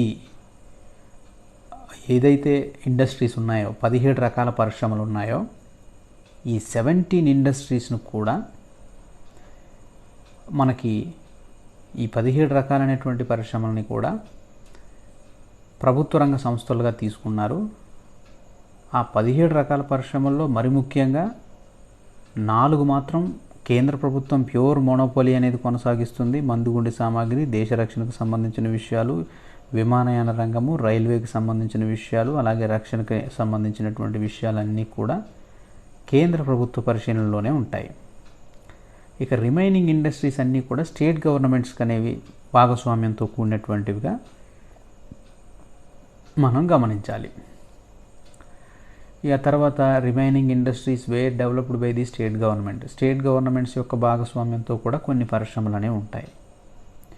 సో వాటిలో list over schedule A industries అనేవి చూస్తే ఈ 17 రకాలైనటువంటి విషయాలకు సంబంధించిన ఒక లిస్ట్ని మనం పరిశీలిస్తే, arms and ammunition and allied, ఏవైతే ఈ arms and ammunition and allied items of defence equipment అన్నాం. సో డిఫెన్స్ ఎక్విప్మెంట్ అంటే మన అందరికీ తెలుసు, దేశ రక్షణకు ఉపయోగించేటటువంటి వస్తువులు కానివ్వండి, దేశ రక్షణకు ఉపయోగించేటటువంటి యుద్ధ నౌకలు కానివ్వండి, యుద్ధానికి సంబంధించినటువంటి యంత్రాలు కానివ్వండి, యుద్ధానికి సంబంధించినటువంటి ఎయిర్ క్రాఫ్ట్స్ కానివ్వండి, ఇలా ఎన్నో రకాలైనటువంటి అంశాలు, మందుగుండి సామాగ్రి దగ్గర నుంచి పిస్తుల్స్, దాంట్లో వాడేటటువంటి బుల్లెట్స్, ఇవన్నీ కూడా ఈ పేలుడు పదార్థాలకు సంబంధించి దేశ రక్షణలో ఉపయోగించుకునేటటువంటి అంశాలు ఏవైతే ఉంటాయో వాటన్నింటినీ కూడా ఈ షెడ్యూల్ ఏలో ఉండేటటువంటి ఇండస్ట్రీల జాబితాలో పెట్టుకోవడం జరిగింది. అలాగే ఆటమిక్ ఎనర్జీ ఏదైతే ఉందో, ఆటమిక్ ఎనర్జీ అనేదాన్ని షెడ్యూల్ ఏకి సంబంధించినటువంటి ఇండస్ట్రీలోనే పెట్టుకోవడం జరిగింది. మనకి విద్యుత్ వాహకాన్ని ఉత్పత్తి చేసేటటువంటి సంస్థలు, అణు ఇంధనం అనేది ఉండింది, అలాగే హైడ్రాలిక్ పవర్ అనేది ఉండడం జరిగింది, ఎనర్జీ ఉండడం జరిగింది. దేశంలో పవర్ అనేది, ఎనర్జీ అనేది ప్రధానంగా హైడ్రాలిక్ పవర్ ఎనర్జీ ఏదైతే ఉందో దాని ద్వారా దేశానికి కొంత యూజ్ అనేది జరుగుతుంది. తర్వాత అణుధార్మిక విధానం ద్వారా కూడా కొంత పవర్ అనేది జనరేట్ అవుతుంది. అణు పరీక్షలు అనేవి జరగడం. సో ఇవన్నీ ఆటమిక్ సెంటర్లు అనేవి ఎస్టాబ్లిష్ చేయడము. సో ఆటమిక్ ఎనర్జీకి సంబంధించినటువంటి ఆటమిక్ ఎనర్జీ అనేటటువంటి దాన్ని ఎస్టాబ్లిష్ చేయడము, ఇట్లా కేంద్ర ప్రభుత్వం ఆటమిక్ ఎనర్జీకి సంబంధించినటువంటి వ్యవస్థ అంతా కూడా కేంద్ర ప్రభుత్వం డెవలప్ చేయడాన్ని మనం గమనించవచ్చు. అలాగే ఐరన్ అండ్ స్టీల్ మనం చెప్పుకున్నాం ఇదివరకే. 1956కు సంబంధించినటువంటి ఇండస్ట్రియల్ పాలసీలో హై ప్రియారిటీ అనేది ఇండస్ట్రీస్కి ఇచ్చాము. ఎస్పెషల్లీ హై ఇండస్ట్రీస్ ఉండాలి అని నెహ్రూ మహల్నోబిస్ మోడల్ని అనుసరించి ఫస్ట్ 5 years ప్లాన్లో హై ఇండస్ట్రీస్ లేదా హెవీ ఇండస్ట్రీస్కి అనేది ఎక్కువగా ప్రియారిటీ ఇచ్చాము. ఎస్పెషల్లీ దేశంలో ఉన్నటువంటి ఒక 3 ప్లేసెస్ని సెలెక్ట్ చేసుకొని ముఖ్యంగా స్టీల్ ఇండస్ట్రీస్ని ఏర్పాటు చేశాం. ఐరన్ అండ్ స్టీల్ అనేటటువంటిది ప్యూర్ సెంట్రల్ గవర్నమెంట్కి సంబంధించినటువంటి విషయాలుగా మనం చూస్తాం. సో ఐరన్ కానీ స్టీల్ కానీ కేంద్ర ప్రభుత్వం పరిధిలోకి వచ్చాయి. సో ఈ స్టీల్ ఇండస్ట్రీస్కి సంబంధించి మనం 3 మేజర్ స్టీల్ ప్లాంట్ ప్రాజెక్టులను ఏర్పాటు చేశారు. స్టీల్ ప్లాంట్ ప్రాజెక్టులను ఏర్పాటు చేయడం వెనుక ఉద్దేశం ఏంటి అంటే, ఫార్వర్డ్ లింకేజెస్, బ్యాక్వర్డ్ లింకేజెస్ అనేవి ఉంటాయి. సో ఆ ఇండస్ట్రీని కనుక మనం ఎస్టాబ్లిష్ చేస్తే స్టీల్ తయారు చేయబడుతుంది. స్టీల్ తయారవడం వల్ల కన్స్ట్రక్షన్ రంగం అనేది డెవలప్ అవుతుంది. దాన్ని మనం ఏమంటామంటే ఫార్వర్డ్ లింకేజెస్ అంటాం. అలాగే ఎక్కడైనా ఒక చోట మనం స్టీల్ ఇండస్ట్రీని పెట్టాము అంటే స్టీల్ ఇండస్ట్రీతో ఫార్వర్డ్ డెవలప్మెంట్ ఉంటుంది, బ్యాక్వర్డ్ డెవలప్మెంట్ అనేది ఉంటుంది. సో దీన్నే మనం ఎకనామిక్స్లో ఫార్వర్డ్ లింకేజెస్ అని అంటాము, బ్యాక్వర్డ్ లింకేజెస్ అని అంటాము. సో ఫర్ ఎగ్జాంపుల్ రూర్కేలాలోను, ఒరిస్సాలో ఉన్నటువంటి రూర్కేలాలోను, పశ్చిమ బెంగాల్లో ఉన్నటువంటి దుర్గాపూర్లోను, అలాగే ఛత్తీస్గఢ్లో ఉన్నటువంటి బిలాయ్లోను మనం రెండో పంచవర్ష ప్రణాళికలోనే హెవీ స్టీల్ ఇండస్ట్రీస్ని ఏర్పాటు చేశారు. సో ఈ హెవీ స్టీల్ ఇండస్ట్రీస్ వల్ల ఏమవుతుంది అంటే స్టీల్ని ఉత్పత్తి చేయడానికి అవసరమైనటువంటి ముడి సరుకులు డెవలప్ అవుతాయి.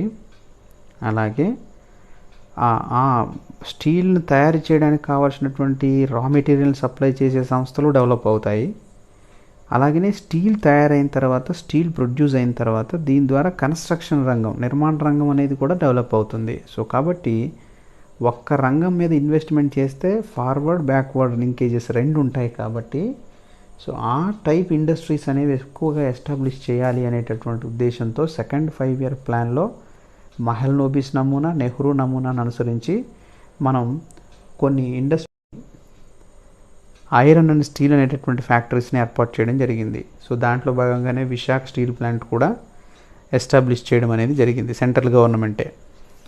సో ఈ విధంగా ఆర్మ్స్ కానీ, ammunition, allied items of defence equipment, దేశ యుద్ధానికి సంబంధించినటువంటి సైనికులు ఉపయోగించేటటువంటి మందుగుండి సామాగ్రి, పేలుడు పదార్థాలు, అలాగే వారు ఉపయోగించే యుద్ధ నౌకలు, వారు ఉపయోగించేటటువంటి ఎయిర్ క్రాఫ్ట్స్ కానివ్వండి, వారు ఉపయోగించే అన్ని రకాల పరిశ్రమలన్నీ కూడా, సైనికులు ఉపయోగించుకునేటటువంటి అన్ని రకాల వస్తువులు ఏవైతే ఉన్నాయో అవన్నీ కూడా ఈ షెడ్యూల్ పారిశ్రామిక విధాన తీర్మానం 1956లో పెట్టినటువంటి ఫస్ట్ లిస్ట్లో షెడ్యూల్ ఏలో ఈ ఇండస్ట్రీస్ అనేవి పెట్టడం జరిగింది.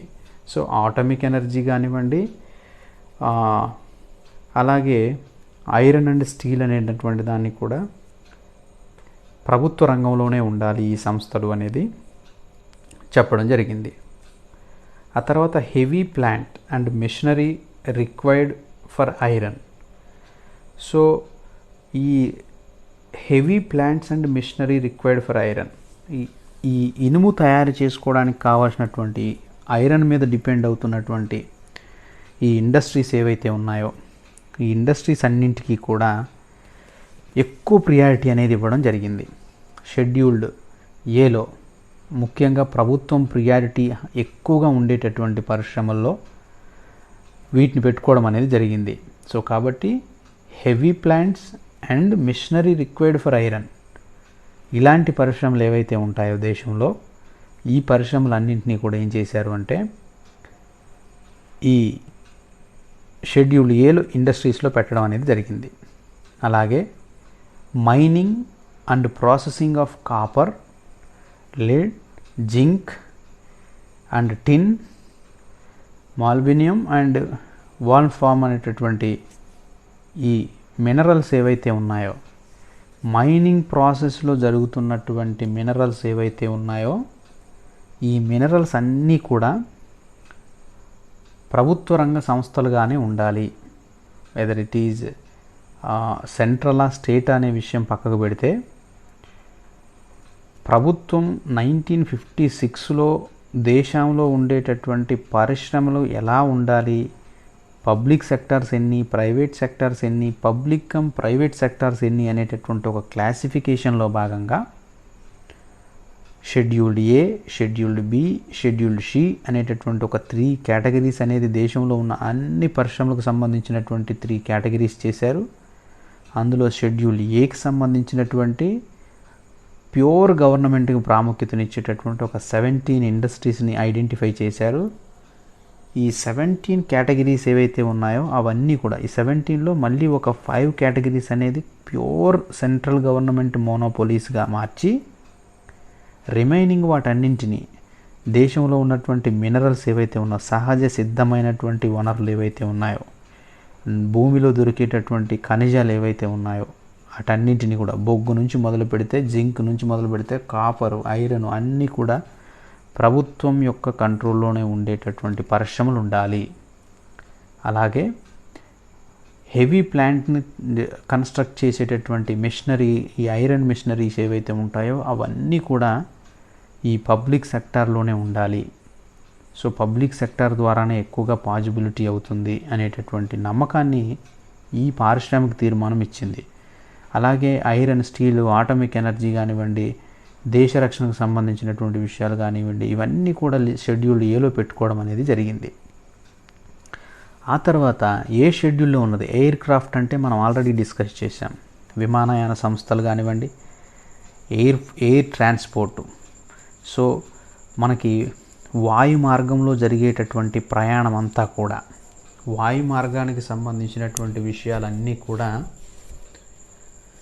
ఈ పారిశ్రామిక తీర్మానంలో ప్రభుత్వ రంగ సంస్థలుగా ఉండాలి అవన్నీ అని పేర్కొనడం జరిగింది. సో ఎయిర్ క్రాఫ్ట్ కానివ్వండి, ఎయిర్ ట్రాన్స్పోర్ట్ కానివ్వండి, అలాగే రైల్వే ట్రాన్స్పోర్ట్, షిప్ బిల్డింగ్. ముఖ్యంగా మనకి 3 రకాలైనటువంటి ట్రాన్స్పోర్ట్స్ ఉంటాయి. దేశంలో ఇన్ఫ్రాస్ట్రక్చర్ డెవలప్మెంట్లో భాగంగా మనం పారిశ్రామిక ప్రగతిని గమనిస్తే ఈ దేశంలో 3 రకాలైనటువంటి రవాణా వ్యవస్థ నడుస్తుంది. ఒకటి రోడ్డు మార్గంలో నడిచేది. సో రోడ్ మార్గంలో ముఖ్యంగా రైల్వేలో నడిచేటటువంటి దాన్ని రైల్వే ట్రాన్స్పోర్ట్ అంతా కూడా పబ్లిక్ సెక్టార్లోనే ఉండాలి. అలాగే ఎయిర్ క్రాఫ్ట్ ఏదైతే ఉందో, వాయు మార్గం ఏదైతే ఉందో, వాయు మార్గం ద్వారా జరిగేటటువంటి సరుకు రవాణా కానివ్వండి, ప్రజల ట్రాన్స్పోర్ట్ కానివ్వండి, అదంతా కూడా ప్రభుత్వం కంట్రోల్లో ఉండాలి. వాయు మార్గము, రోడ్డు మార్గము, యాజ్ వెల్ యాజ్ ఈ షిప్ బిల్డింగ్స్ ఏవైతే ఉంటాయో, ఈ జల రవాణాకు సంబంధించినటువంటి ట్రాన్స్పోర్ట్ కూడా, ఆ ప్రభుత్వ రంగంలోనే ఉండాలి అనేటటువంటి అభిప్రాయాన్ని మనకి ఈ పారిశ్రామిక తీర్మానం అనేది చెప్పడాన్ని మనం గమనించాలి. అలాగే టెలిఫోన్ కేబుల్స్, రేడియోస్ కూడా 1956లో చేసినటువంటి పాలసీ డెసిషన్ కాబట్టి టెలిఫోనిక్స్ కానివ్వండి, టెలిఫోన్ కేబుల్స్ కానివ్వండి, రేడియో వ్యవస్థ కానీ ఇదంతా కూడా అంటే సమాచారానికి సంబంధించినటువంటి ఇన్ఫర్మేషన్ అంతా కూడా ప్రభుత్వ సెక్టార్లోనే ఉండాలి అనేటటువంటి తీర్మానం ఇచ్చారు. Air crafts, air transport, railway transport, అలాగే షిప్పింగ్ ట్రాన్స్పోర్ట్ అంటే ఈ జల రవాణా చేసేటటువంటి దాని యొక్క ట్రాన్స్పోర్టు, అలాగే సమాచార వ్యవస్థకు సంబంధించి ఇన్ఫర్మేషన్ టెక్నాలజీకి సంబంధించినటువంటి టెలిఫోన్ కానివ్వండి, టెలిఫోనిక్ కేబుల్స్ కానివ్వండి, రేడియోకి సంబంధించినటువంటి విషయాలు కానివ్వండి, ఇవన్నీ కూడా పబ్లిక్ సెక్టార్లో ఉండాల్సినటువంటి పరిశ్రమలుగా పేర్కొనడం జరిగింది. అలాగే generation and distribution of electricity, విద్యుత్ శక్తిని ఉత్పత్తి చేయడంలో కానీ, దాన్ని డిస్ట్రిబ్యూట్ చేయడంలో కానీ, సో విద్యుత్ రంగం అంతా కూడా ప్రభుత్వ రంగంలోనే ఉండాలి.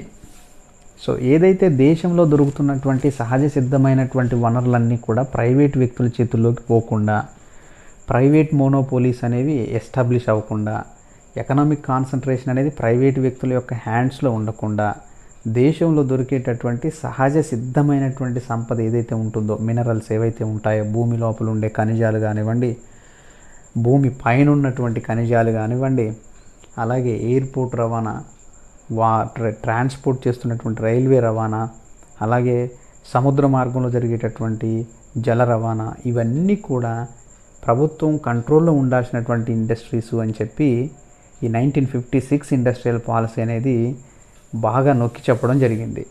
అలాగనే generation and distribution of electricity అంటే ఈ విద్యుత్తుకు సంబంధించినటువంటి ఉత్పత్తి కానివ్వండి, దాన్ని పంపిణీ చేసే విధానంలో కానివ్వండి, విద్యుత్ వ్యవస్థ అంతా కూడా, విద్యుత్ వ్యవస్థకు సంబంధించినటువంటి ఇండస్ట్రీస్ కూడా అన్నీ కూడా ప్రభుత్వ రంగంలోనే ఉండాలి అనేటటువంటి ఒక అభిప్రాయాన్ని ఈ తీర్మానాన్ని చెప్పడాన్ని మనం గమనించాలి. సో ఫ్రెండ్స్, ఇక్కడ మనం గమనించాల్సింది ఏంటంటే, బ్రాడ్గా అర్థం చేసుకోవాల్సింది ఏంటంటే, 1956లో చేసినటువంటి 3 కేటగిరీస్లో ఫస్ట్ కేటగిరీ షెడ్యూల్ ఏలో ఇచ్చినటువంటి 17 ఇండస్ట్రీస్లో మనం డిస్కస్ చేసినటువంటి అన్ని రకాల అంశాలన్నీ కూడా న్యాచురల్గా ఉన్నటువంటి దేశంలో దొరికేటటువంటి సంపద అంతా కూడా ప్రభుత్వం చేతుల్లోనే ఉండాలి. సో కాబట్టి ఇది ఒక కాంప్రహెన్సివ్ స్టేట్మెంట్ ఇస్తూ ప్రభుత్వానికి ఎక్కువగా ప్రియారిటీ ఇచ్చేటటువంటి ఒక తీర్మానంగా చెప్పొచ్చు. ప్రభుత్వ రంగ సంస్థలే ఎక్కువగా ఉండాలి. ఎందుకంటే దేశంలో ఉన్నటువంటి ఈ సంపద ఏదైతే ఉందో ప్రైవేట్ హ్యాండ్స్ అనేవి ఉండకూడదు. అంటే ఇండివిజువల్ మోనోపోలీస్ అనేవి, ప్రైవేట్ మోనోపోలీస్ అనేవి తయారవ్వకూడదు. ఎకనామిక్ పవర్ అంతా వారి చేతుల్లో కాన్సన్ట్రేషన్ అనేది అవ్వకూడదు అనే ఉద్దేశంతో ప్రభుత్వ భాగస్వామ్యంలోనే ముఖ్యంగా దేశ రక్షణకు సంబంధించి కానీ దేశంలో ఉన్న సహజ సంపదలకు సంబంధించిన అన్నింటిపైన ప్రభుత్వ అజమాయిషీతో కూడినటువంటి పరిశ్రమలే ఉండాలి అనేటటువంటిది చెప్పడం దీని యొక్క ముఖ్య ఉద్దేశంగా మనం గమనించవచ్చు. దాంట్లో భాగంగానే ఎలక్ట్రిసిటీ కానివ్వండి, టెలిఫోన్, టెలిగ్రాఫ్, కేబుల్స్ కానివ్వండి, రేడియో కానివ్వండి, షిప్పింగ్ బిల్డింగ్స్ కానివ్వండి, railway transport, air transport. So ఈ విధంగా చెప్పుకుంటూ పోతే దాదాపు అన్ని న్యాచురల్ రిసోర్సెస్ పైన, అన్ని రకాలైనటువంటి ఐరన్, స్టీల్ పైన కానివ్వండి, హెవీ ప్లాంట్స్ నిర్మాణంలో కానివ్వండి, కాపరు, జింకు, సో అన్ని విషయాల్లో కూడా ఈ ప్రభుత్వానికి, ప్రభుత్వ రంగ సంస్థలకి ఎక్కువగా ప్రియారిటీ ఇవ్వడాన్ని మనం లిస్ట్ షెడ్యూల్ ఏ ఇండస్ట్రీస్ని మనం గమనించవచ్చు. ఆ తర్వాత షెడ్యూల్డ్ బి. సో ఈ షెడ్యూల్డ్ బిలో ఉండే ఇండస్ట్రీస్ ఏంటనేది ఒకసారి చూస్తే, scheduled B industries consisting of 12 industries, 12 ఉన్నాయి. So was open to both the private and public sectors. However such industries were progressively state owned. ఇక్కడ ఒక ప్రియారిటీ ఏముందంటే షెడ్యూల్డ్ బిలో ఉండే 12 ఇండస్ట్రీస్, 12 రకాలైనటువంటి పరిశ్రమలు షెడ్యూల్డ్ బిలోకి మార్చారు. ఈ షెడ్యూల్డ్ బిలో ఉన్న ఈ 12 రకాల ఇండస్ట్రీస్ యొక్క పైన యాజమాన్యం అనేది ఐదర్ పబ్లిక్కి ఉండొచ్చు, ప్రైవేట్కి ఉండొచ్చు. బట్ ఇందులో కూడా మళ్ళీ పబ్లిక్కి ఎక్కువగా ప్రియారిటీ అనేది ఉండడాన్ని మనం గమనించాలి. సో దీంట్లో ఏమున్నాయి, ఈ షెడ్యూల్డ్ బిలో ఉన్నటువంటి ఇండస్ట్రీస్ లైక్ అల్యూమినియం కానివ్వండి, మెషిన్ టూల్స్ కానివ్వండి, drugs and chemical fertilizers, road and sea transport, mines and minerals, వీటిని కూడా ఇంక్లూడ్ చేశారు. సో కాబట్టి మనం ఇందాకనే డిస్కస్ చేసాం, మైన్స్ అండ్ మినరల్స్ అనేవి కంపల్సరీగా ప్రభుత్వ ఆధీనంలోనే ఉన్నాయి. కొన్ని చోట్ల ప్రైవేటు వ్యక్తుల భాగస్వామ్యాన్ని కూడా తీసుకోవడం జరిగింది. ఈ కెమికల్ ఫెర్టిలైజర్స్ కానివ్వండి, డ్రగ్స్ తయారు చేయడంలో కానివ్వండి, అల్యూమినియం కానివ్వండి, ఈ మిషన్ టూల్స్ కానివ్వండి, వీటిల్లో ప్రభుత్వ ప్రియారిటీ ఎంత ఉంటుందో ప్రభుత్వ ప్రియారిటీతో పాటు పబ్లిక్ భాగస్వామ్యాన్ని కూడా తీసుకున్నారు. సో షెడ్యూల్డ్ ఏ అనేది కంప్లీట్గా ప్రభుత్వానికి సంబంధించినటువంటి ఇండస్ట్రీస్ అయితే, షెడ్యూల్డ్ బి అనేది పబ్లిక్ ఇంపార్టెన్స్ ఉంది యాజ్ వెల్ యాజ్ ప్రైవేట్ యొక్క పార్ట్నర్షిప్ అనేది, అంటే ప్రైవేట్ వ్యక్తులు కూడా ఇండస్ట్రీస్ అనేవి ఎస్టాబ్లిష్ చేసుకోవచ్చు. ముఖ్యంగా ఆ 12 ఇండస్ట్రీస్లో అల్యూమినియం ఉంది, మిషన్ టూల్స్ ఉంది, డ్రగ్స్ ఉంది, కెమికల్ ఫెర్టిలైజర్స్ ఉంది, రోడ్ అండ్ సీ ట్రాన్స్పోర్ట్ ఉంది, అంటే రోడ్డు ద్వారా జరిగేటటువంటి రవాణా ఉంది, సముద్రం ద్వారా జరిగేటటువంటి రవాణా ఉంది, మైన్స్ అండ్ మినరల్స్. ఈ మినరల్స్, మైన్స్ అనేటటువంటి వాటిల్లో కూడా ప్రభుత్వమే చేస్తుంది యాక్చువల్గా మైన్స్, మినరల్స్ అనేవి, కానీ కొంత ప్రైవేట్ భాగస్వామ్యాన్ని తీసుకుంటుంది. రోడ్ ట్రాన్స్పోర్ట్లో కూడా పబ్లిక్ ట్రాన్స్పోర్ట్తో పాటు ప్రైవేట్ ట్రాన్స్పోర్ట్ కూడా అవకాశాన్ని ఇవ్వడం జరిగింది. ఈ సీ ట్రాన్స్పోర్ట్లో కూడా, సముద్ర మార్గంలో జరిగేటటువంటి ట్రాన్స్పోర్ట్లో కూడా పబ్లిక్తో పాటు ప్రైవేట్కి సంబంధించినటువంటి ఈ రవాణా వ్యవస్థను మనం గమనించవచ్చు. ఇకపోతే scheduled C. All the other industries not included in these 2 schedules constituted the third category which was left open to the private sector. ఈ 17 రకాల పరిశ్రమలు, 12 రకాల పరిశ్రమలు ఇవి ఏవైతే ఉన్నాయో ఈ రెండు పరిశ్రమల్లో లేకుండా ఇక రిమైనింగ్ ఏవైతే ఉంటాయో ఆల్ రిమైనింగ్ కేటగిరీస్ 17 ఇండస్ట్రీస్ అన్నీ పబ్లిక్లో ఉన్నాయి, 12 ఇండస్ట్రీస్ ఏమో పబ్లిక్ కమ్ ప్రైవేట్ భాగస్వామ్యంలో ఉన్నాయి.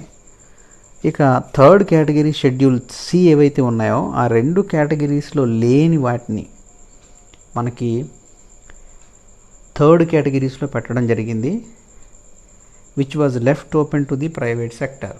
సో దీని ద్వారా ఏమైందంటే ప్రైవేట్ సెక్టర్కి ఎక్కువగా ప్రియారిటీ ఇవ్వడాన్ని మనం గమనించవచ్చు. సో దీంట్లో ప్రైవేట్ సెక్టార్స్కి ఎక్కువగా ప్రియారిటీ. ఇక మూడో కేటగిరీ అంతా కూడా ప్రైవేట్ వాళ్ళదని మనం గమనించాలి.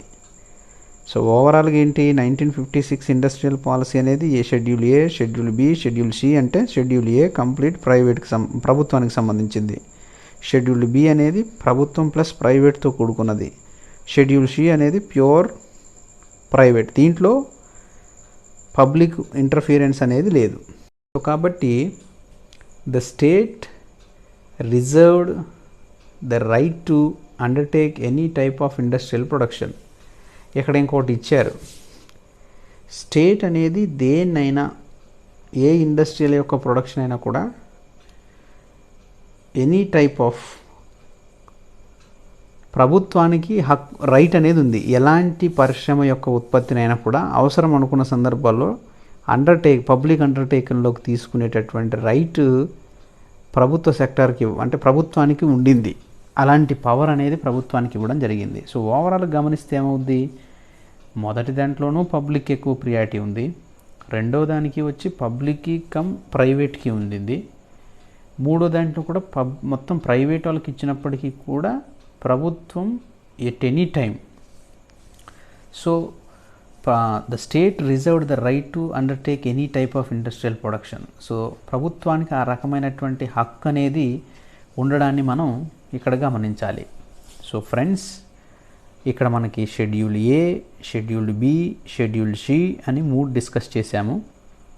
Scheduled A pure public, scheduled B public and private, schedule C private but any time but the state reserved the right. ప్రభుత్వానికి ఒక హక్కు అనేది ఉండింది, ఒక హక్కు అనేది అంతర్భాగంగానే రిజర్వ్డ్ చేయబడింది to undertake any type of industrial production. దాన్ని అండర్టేకింగ్ చేసుకునేటటువంటి హక్కు అనేది ప్రభుత్వం.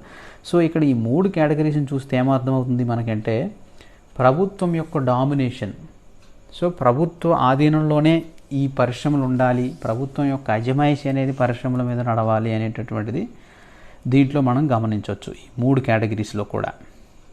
సో ఓవరాల్ ఇంపార్టెన్స్ని ఒకసారి చూస్తే, ఓవరాల్గా 1956కి సంబంధించినటువంటి ఇండస్ట్రియల్ పాలసీ లుక్ ఒకసారి వేస్తే మనం, ఇది ప్యూర్ పబ్లిక్ సెక్టార్ ఇంపార్టెన్స్కి ఇచ్చినటువంటి పారిశ్రామిక తీర్మానంగా చెప్పవచ్చు.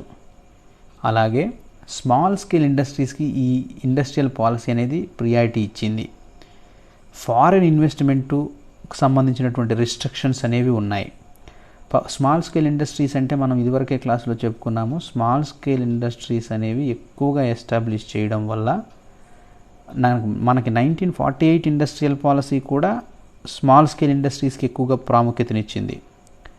సో మనకి వివిధ రకాలైనటువంటి కాంపిటేటివ్ ఎగ్జామ్స్లో అడిగినటువంటి బిట్స్ని ఓవరాల్గా మీనింగ్ కవర్ అయ్యేటట్టుగా ఈ బుల్లెట్ పాయింట్స్ ఇవ్వడం జరిగింది.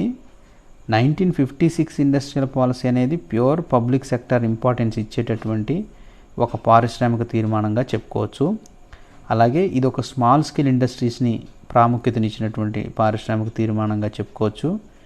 అలాగే ఫారిన్ ఇన్వెస్ట్మెంట్ కొంచెం రిస్ట్రిక్షన్స్ అనేది పెట్టుకోవడం జరిగింది. ఓవరాల్ ఇంపార్టెన్స్ చూస్తే, this policy laid down the basic framework of industrial policy. అలాగే this policy is also known as economic constitution of India. ఇప్పుడు భారత ఆర్థిక రాజ్యాంగం అని ఈ క్రింది వాటిలో ఏ పారిశ్రామిక తీర్మానాన్ని పేర్కొంటారు అని కొన్ని బిట్స్ రావడం జరిగింది. నెట్లో కానీ సెట్లో కానీ ఎకనామిక్స్కి సంబంధించినటువంటి నెట్ సెట్లో ఎకనామిక్ కాన్స్టిట్యూషన్ ఆఫ్ ఇండియా, భారత ఆర్థిక రాజ్యాంగం అని ఈ క్రింది వానిలో ఏ పారిశ్రామిక తీర్మానాన్ని పిలుస్తారు?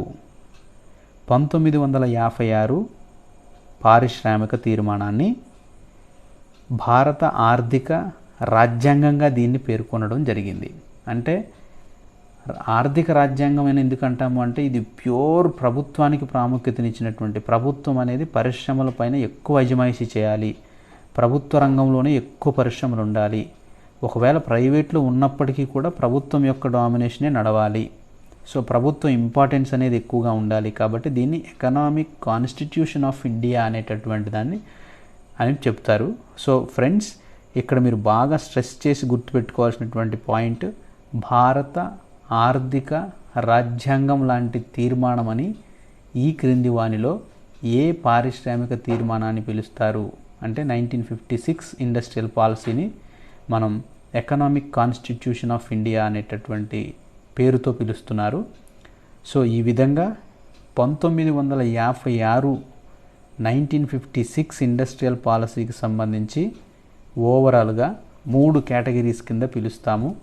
Schedule A, schedule B, schedule C. Scheduled ఏలో 17 రకాల పరిశ్రమలు ఉంటాయి. ఈ 17 రకాల పరిశ్రమలు కూడా పూర్తిగా ప్రభుత్వ ఆధీనంలో ఉంటాయి. షెడ్యూల్డ్ బి 12 రకాల పరిశ్రమలు ఉంటాయి. ఈ 12 రకాల పరిశ్రమలు కూడా ప్రభుత్వం మరియు ప్రైవేట్ భాగస్వామ్యంతో ఉంటాయి. షెడ్యూల్డ్ సి ఏ, బిలో లేనటువంటి ఇండస్ట్రీస్ అన్నింటినీ కూడా ఇక ప్రైవేట్ సెక్టార్లో ఇవ్వడం జరిగింది. సో 17 పరిశ్రమలు ప్రభుత్వంలో, 12 పరిశ్రమలు ప్రభుత్వము కమ్ ప్రైవేట్లో, మిగిలిన పరిశ్రమలన్నీ ప్రైవేట్లో ఉండడం జరిగింది. సో ఈ విధంగా 1956 ఇండస్ట్రియల్ పాలసీ భారతదేశ పారిశ్రామిక రంగాన్ని, పారిశ్రామిక ప్రగతికి సంబంధించినటువంటి క్లాసిఫికేషన్ ఇచ్చినటువంటి విధానాన్ని మనం గమనించాం. సో ఫ్రెండ్స్, ఈ క్లాస్ మీకు ఉపయోగపడిందని, దీని ద్వారా మీకు 1956కి సంబంధించి ఒక డీటెయిల్డ్ పిక్చర్ వచ్చిందని నేను భావిస్తున్నాను. ఎందుకంటే షెడ్యూల్డ్ ఏలో, షెడ్యూల్డ్ బిలో ఉన్నటువంటి ఇండస్ట్రీస్కి ఎన్ని ఉన్నాయి, ఎంత లిస్ట్ ఉండింది అనేటటువంటి సమాచారం మీకు అన్ని టెక్స్ట్ బుక్స్లో కూడా ఒకే చోట కవర్ అయ్యే పరిస్థితిలో లేకుండా ఉండొచ్చు మీ మెటీరియల్. బట్ మనం ఈ క్లాస్లో షెడ్యూల్డ్ ఏలో ఉన్న 17 రకాల ఇండస్ట్రీస్ ఏంటో ఇచ్చాము. అలాగే షెడ్యూల్డ్ బిలో ఉన్న 12 ఇండస్ట్రీస్ ఏవైతే ఉన్నాయో వాటికి సంబంధించినటువంటి లిస్ట్ ఇచ్చాము. షెడ్యూల్డ్ సి యొక్క డిస్కషన్ కూడా చేశాము. కాబట్టి ఈ క్లాస్ మీకు యూజ్ అయిందని నేను భావిస్తున్నాను.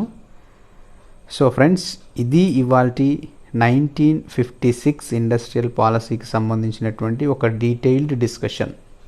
సో ఏ పారిశ్రామిక తీర్మానమైనా ప్రభుత్వం ప్రవేశపెట్టడం వెనక ముఖ్య ఉద్దేశం ఏంటి అంటే ఆ దేశంలో ఉండేటటువంటి పరిశ్రమలు అనే దాని పట్ల ప్రభుత్వం యొక్క కాన్సెప్ట్ ఎలా ఉంటుంది, ఎలాంటి దృక్పథంతో పరిశ్రమలు ఉండాలి, ప్రైవేట్లోను ప్రభుత్వంలోను ఎలా ఉండాలి, ఎకనామిక్ పవర్ ముఖ్యంగా కాన్సన్ట్రేటెడ్గా ఒకే చోట ఉండకుండా ఎలా దాన్ని డీసెంట్రలైజ్ చేస్తూ దేశం సర్వతోముఖాభివృద్ధిని సాధించాలి అనేటటువంటి కాన్సెప్ట్తో ఉండడం జరుగుతుంది.